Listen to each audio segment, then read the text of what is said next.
안녕하십니까. 국가, 시민 두 번째 시간입니다. 이제 근대에서 이제 현대로 넘어오는 이제 이게 이제 마르크스라고 하는 이제 인물이 나오죠. 앞쪽에서 제가 이제 일정 부분 특정한 측면을 이제 설명을 했습니다만은 이제 이분도 국가에 대해서 이제 얘기를 하세요. 국가가 어 지배 계급이 피지배 계급을 통제하려고 그런 목적의 것이다. 그렇게 그런 목적으로 만들어진 것이다라고 주장을 하세요. 사실 사회계약론이 됐건 뭐 이 마르크스가 됐건 다 주장이죠. 뭐 어떻게 합니까? 계약을 했는지 그 사피엔스들이 아니면은 뭐 특정한 목적을 가지고 만들었는지.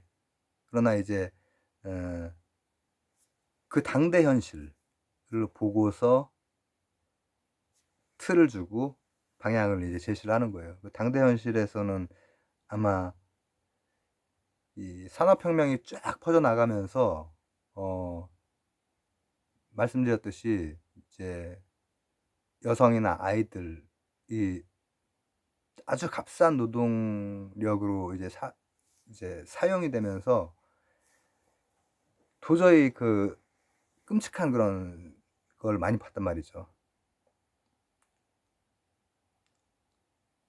근데 이제 왜 그러하냐? 청, 청동기. 사유재산이 뭐 이제 청동기부터 이제 보통 이제 잡죠. 사유재산 때문이다. 사유재산. 그러니까 당연히 이제 그 반대의 주장을 이제 대안으로 내놓겠죠. 그리고 결국은 국가는 소멸하고 공산주의라고 하는 큰 사회가 형성이 된다라고 이제 주장을 해요. 그리고 이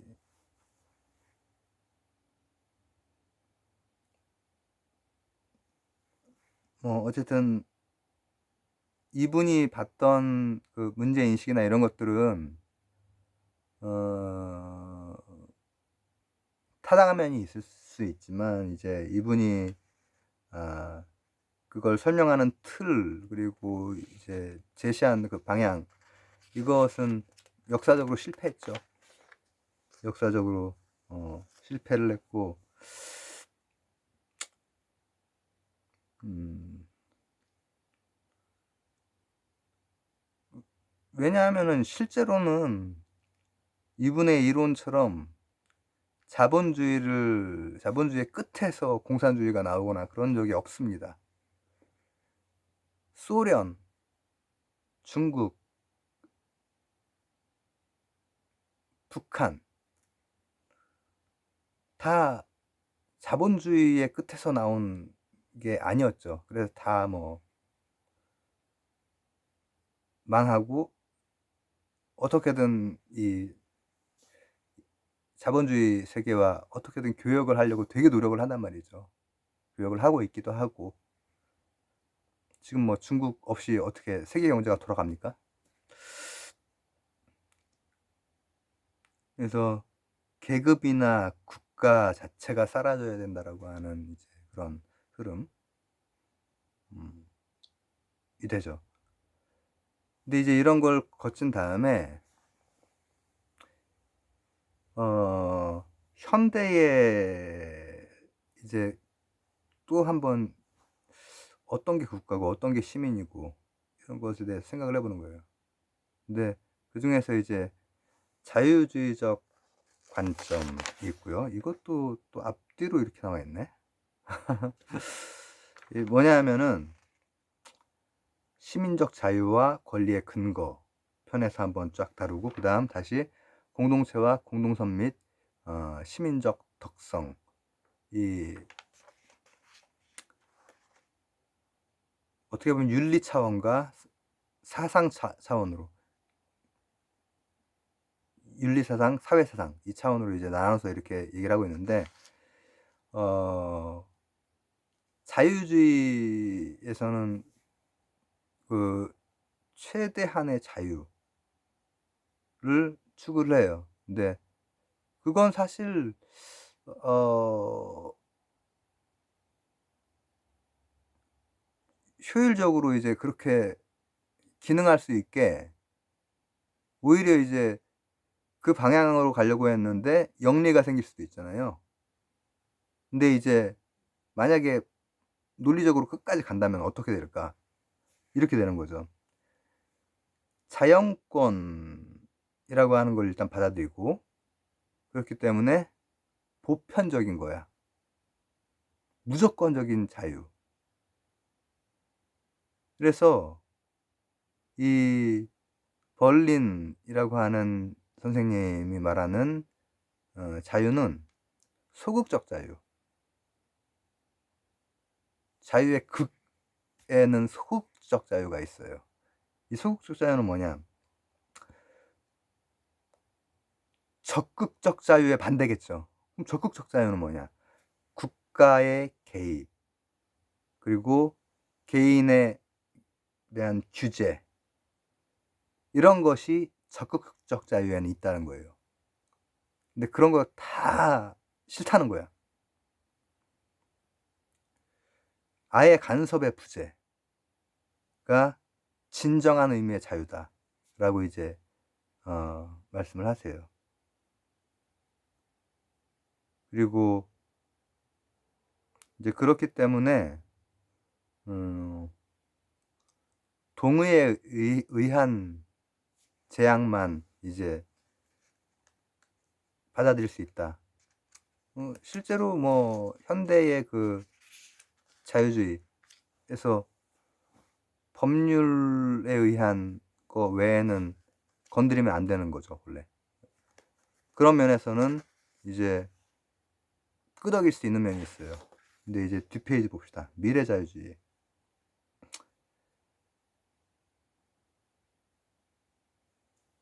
각각이 주권자이기 때문에 다른 사람에 대한 영향을 미치는 행위에 대해서는 간섭해야 돼. 그래야 자유가 실현이 돼. 그러나 자기 자신에게 영향을 미치는 행위에 대해서는 간섭하면 안 돼. 이제 벌린 선생에 비해서는 그래도 자유가 타인에게 혹은 공동체에 해가 되는 건 이제 무조건 간섭을 해야 되는 거잖아요. 이게 맞죠. 그리고 벌린 선생도 마찬가지 사실 그런 그 관점이 들어가 있긴 해요.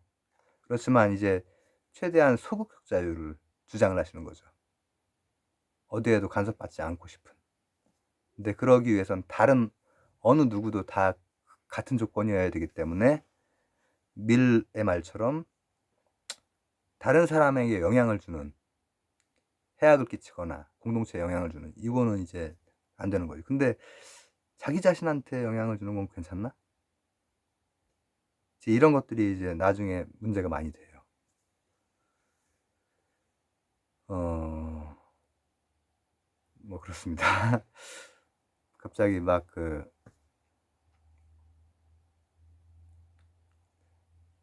신해철 선생의 토론 막 떠오르는데, 자기 자신에게 영향을 주는 거는 뭐 나름대로 이제 논리적인 그걸 가지고 막 주장을 했던 기억이 나요. 이를테면은 어떤 북유럽 나라에서는 허용이 되는 것들도 있거든. 자기 자신에게는. 근데 우리나라에서는 불법이야. 자기 자신에게만도. 근데 논리적으로 이제 거의 밀 선생의 논리를 가지고 이제 그 말씀을 이제 하셨죠. 근데 그게 타인에게 영향을 안 미칠까? 를 한번 생각을 해봐야 돼요. 타인에게 영향을 안 미칠까? 지금 대마초 얘기하는 거거든요. 근데 타인에게 영향을 안 미칠까? 쉽게 미칠 수 있죠. 그런 거 생각하면은 고려해야 될 것들이 그렇게 단순치는 않아요, 사실. 어 그래서 법이라고 하는 것도 자유를 침해하는 걸 방지하는 것으로 보고 동등하게 적용돼야 된다. 그리고 가치관, 취향에 대한 관용. 그야말로 우리가 다르다라고 말할 수 있는 것들이 취향이 되겠죠. 짜파게티냐 불닭볶음면이냐. 저는 불닭볶음면 좀 더. 근데 가끔 먹으면 짜파게티가 더 맛있어. 이런 건 취향이에요. 틀린 게 아니라 다른 거죠. 그러나 만약에 이거를 내가 마트에서 훔쳐오는 건 틀린 거죠. 법을 어긴 거니까. 그분에게 피해를 주는 거란 말이에요. 그리고 이제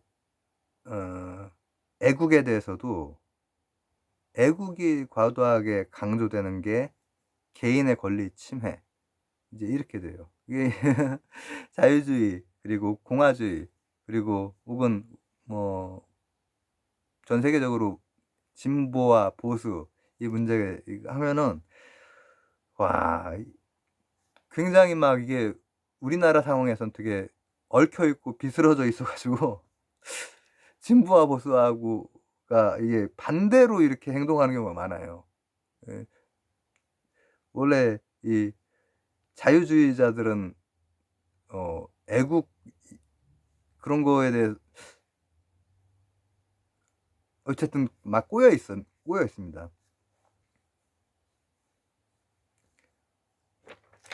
자 그리고 이제 공화주의적 관점에서는 이제 어떻게 보느냐. 공동선. 결국 개인에게도 도움이 되기 위해서는 공동선 자체가 이제 레벨이 올라가야 되는 거야. 레벨로가 올라가야 된다는 거야. 그래서 자연법 사상보다는 조금 더 그 현실적인 그런 시각으로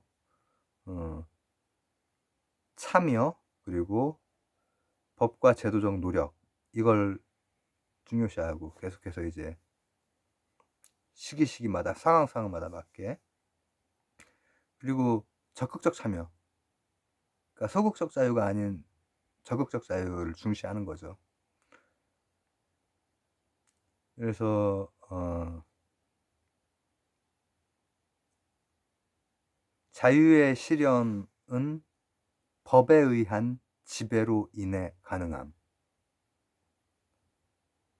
누구에게나 적용되는 법을 통해서 자유를 누릴 수 있다라고 하는 거.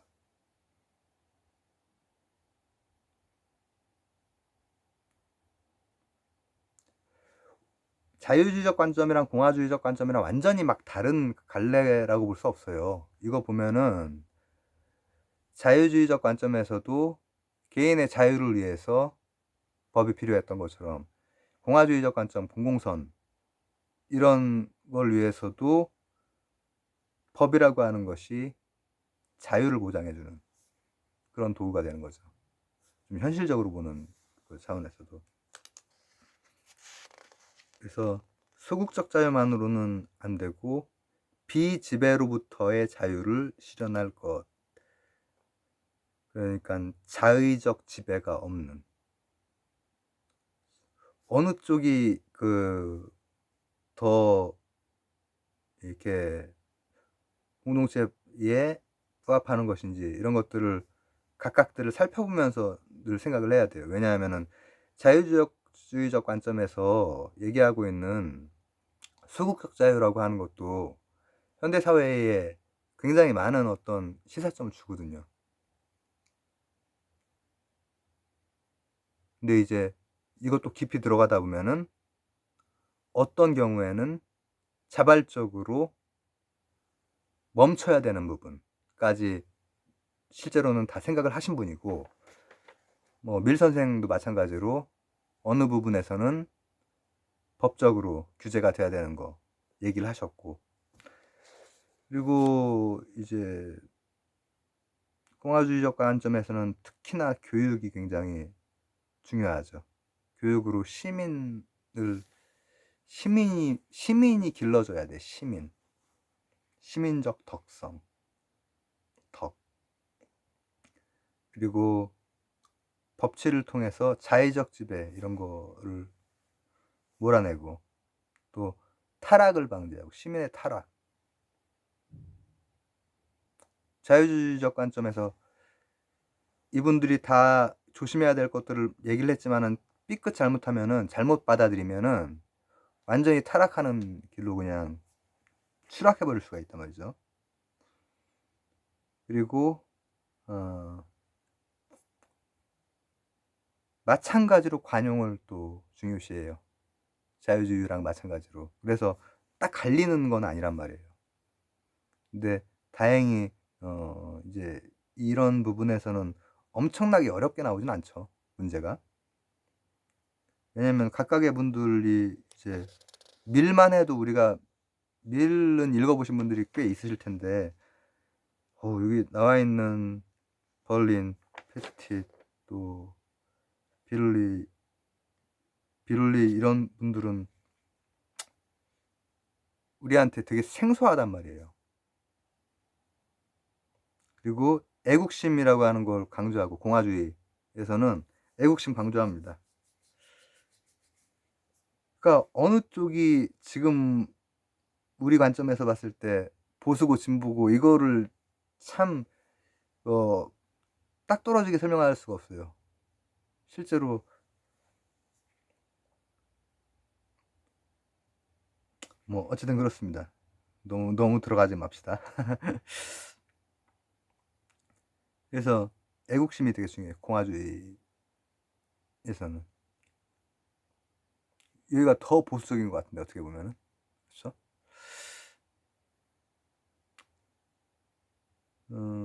그리고 특히 이제 뭐 다른 지문은 이렇게 나왔을 때, 이를테면은 벌린 선생, 자유는 간섭받지 않는 상태, 이런 것들 파악하면 되는 것이고. 근데 이제 비롤리 선생 한번 자료 한번 볼게요. 자료 플러스에 나온 거. 공화국의 기억과 기념이 무척이나 필요하다.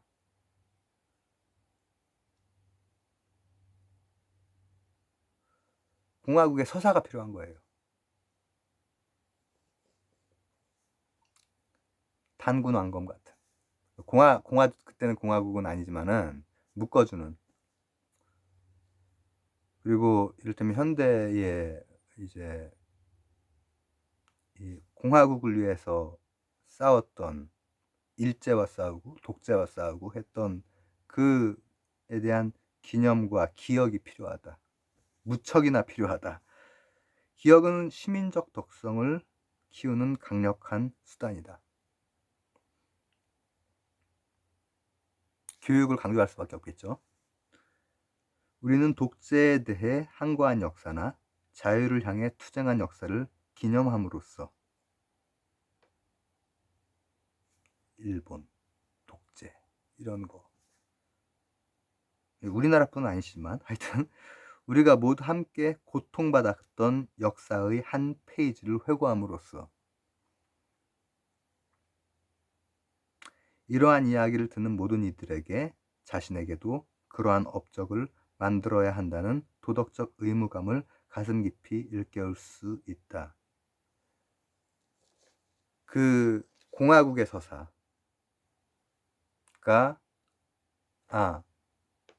내가 뭐 바깥에서 적이 쳐들어올 때 가서 몸을 던져서 막아야겠다. 이런 젊은이들이 많잖아요. 그래서 굉장히 어려운 막 훈련을 견디면서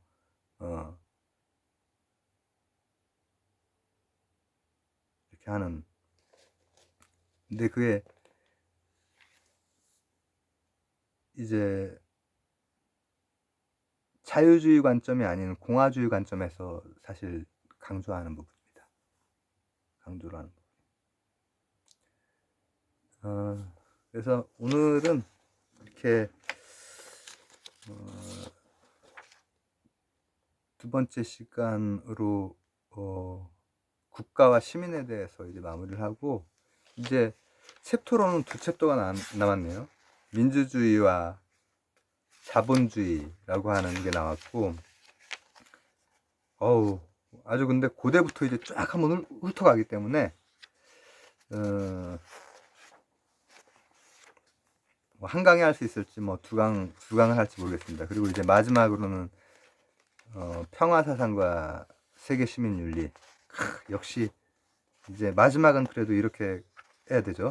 여기 어마어마한 뭐 어벤져스급으로 이제 다 등장을 하는데, 근데 앞쪽에서 다 사실 봤기 때문에 이거를 또 나눠서 할 수도 있지만 뭐 한 번에 몰아서 할 수도 있고, 아니, 두 강을 몰아서 하긴 어렵고요.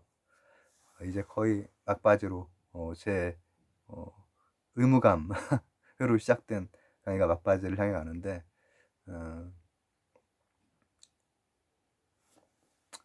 지금